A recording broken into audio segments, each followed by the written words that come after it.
What's that? Constitutional carry, do you think it gets through this year?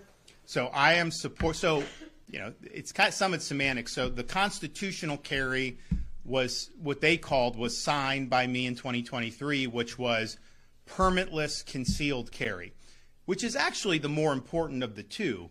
There's more states that allow open carry than allow concealed carry because it's just viewed if you know somebody has a firearm, they're quote less of a threat or a menace. If it's concealed, then you don't know. So it's always been people are more careful on concealed, or legislatures have been, than on open. So it's kind of an anomaly that we have permitless concealed, which I support, but do not allow open. And we're one of, I think, 4 states, California, Illinois, New York, and Florida, that doesn't do it. And I hear the arguments against it, but we know that's not true because we see other states that have laws that respect that. So I'm for it. I've always been for it. And here's what I know. If you talk to most gun owners, very few gun owners will actually open carry.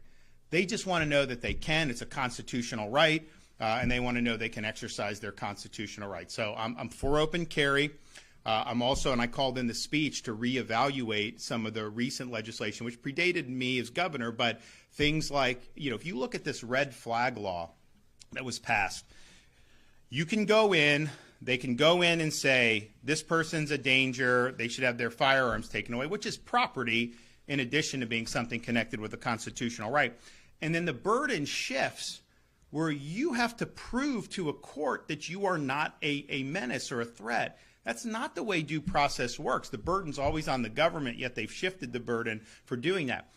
The reality is this is not something that's been adjudicated all the way up to a court of last resort, but I think it's a huge, and I opposed it at the time because I think it's a huge due process violation.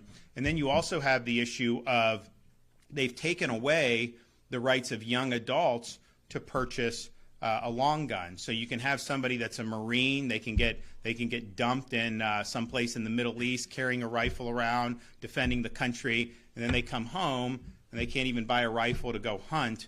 That just doesn't make sense. I mean, are you an adult or not? And I think that was something that was problematic. So those are things that a lot of us have been talking about for a long time. I don't know what the legislature is going to do in those respects, but I can tell you that we, in spite of us saying we're the free state, in spite of us being like, oh, we're this Republican bastion, conservative bastion, we've definitely lagged on that issue compared. Now, we've done some good things since I've been governor here or there, and I'm happy to sign some of that legislation, but nothing really transformational.